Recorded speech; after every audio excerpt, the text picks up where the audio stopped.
Hello and welcome to a MMPR video, and today we're looking at Power Rangers Lightning Collection Mighty Morphin Mighty Minotaur. And if I remember rightly, this was maybe episode 3 or 4, and it's the episode where they first get their Mighty Morphin weapons. Very fond of those first few episodes with Finks, Minotaur, Bones. That's got to happen. I really want to see a Bones figure. And this figure is 8.2 inches or 210 millimeters. These are the accessories it comes with. And on the side there, looks very, very nice and colorful as we celebrate 30 years of Mighty Morphin Power Rangers. So I'm going to give him out of his box and we can have a closer look. And this figure does indeed look menacing. I love these beautiful, I gotta lift this up, sculpted horns on the top. I think in terms of the mouth, it looks menacing. I would have liked one with his teeth gritted. It would have been cool to get a second head, but it's not the end of the world. I mean, the detail, you got the fur on there, you got the skin, you got the sort of the battle skirt, and perhaps woolen hoofs going on there with some beautiful, beautiful detail all the way through. Very, very nice. The figure is a few things. I love this chest. Look at that chest. If I can get that to focus. That does look beautiful. That's some really, really nice detail on there. I like that it's got some battle wear as well on the metal skirt, etc. Probably a bit more on the front because that's probably where people are trying to chop him and whack him and crack him.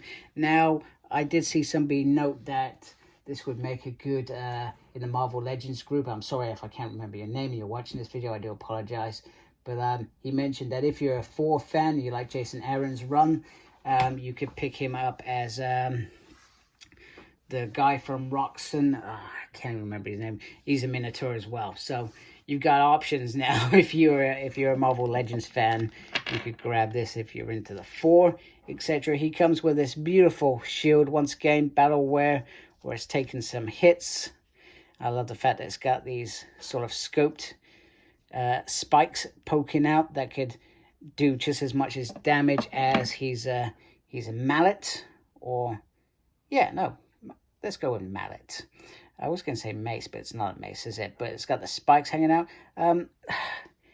Even though I think this is cool, I still feel like perhaps it could have been a bit bigger. Maybe. Look at that. This is why I don't do things on camera. Wow, that's not going in. Yep, this is embarrassing. Totally embarrassing myself here in front of you all. You can giggle at me if you like. When he's holding it in his hand like so, that just looks really not so menacing. So from that perspective, a little bit disappointed that's not a little bit bigger. He comes with a couple of hands. Got a closed hand. He's got an open hand, which will hold the shield like so, which I will put on in a minute. I'm not going to do that on camera because we've seen what a disaster I could be. So he's got a closed fist. I can't remember if I showed you that. He's got a very cool miniature Minotaur. So if you got your Vinster, you could have him holding Minotaur. So I do like the fact that he's got that. And then he has this effect, which I'm not entirely sure how. Right, wait a minute. I figured it out. I may have figured it out. So it just sticks on there. And that bit just goes on there. Like, if I can get that on there, you just sort of electrocute you if you want. And that does look very, very cool. Very cool indeed. Now, in terms of articulation, let me bring my hand around because I'm going to knock that camera. Head can go around, even with the effect popping off. Just to make it a little Christmas effect. You can go down and up. This bit also moves here as well if you're interested. Go up like that. He does have a butterfly effect there, which is very, very nice. You can knock off his effect by brushing his hair back. I didn't mean to do that. That was not intended, by the way. He has a swivel on the arm. He has a double joint there, but if you can see in there, that is a very thin piece compared to the thick pieces around it. So do be careful. His hand can spin round. It can go down. It can go up. There is an ab, crunchy, crunchy, crunchy, and there is movement here as well if you're nuts about... That sounded wrong. Right, moving on. You can do the 4 splits. Oh my goodness, this review's a disaster. I'm not editing this either. There's a swivel on the thigh. There is a double on the Minotaur legs. There is a lefty, a righty, downsy, and a little bit of an upsy. Just have this piece here at the back, so which does restrict that ever so slightly, not very much. And the other bit, he does have this little cool tail that doesn't have much articulate. No, it does have articulation that can move up and down. So, which is very cool. And no, don't get that mallet stuck on the camera thing. You pull it all down. There we go. So there is the menacing Minotaur. Let's bring in some other figures to have a look at him with. Okay, so in terms of comparison, so firstly, here she is with Rita and Snizzard? Yeah, I think that's what it's called. Goodness, I'm forgetting my monsters now. There's been so many of them. So I just wanted to bring these two out because these two have been, all 3 of these have been at the forefront of that special that we saw back in April on Netflix, which was really cool. And they can easily now take these 3 figures. One, if they didn't give us a Robo head for Rita, that's probably one of my biggest disappointments.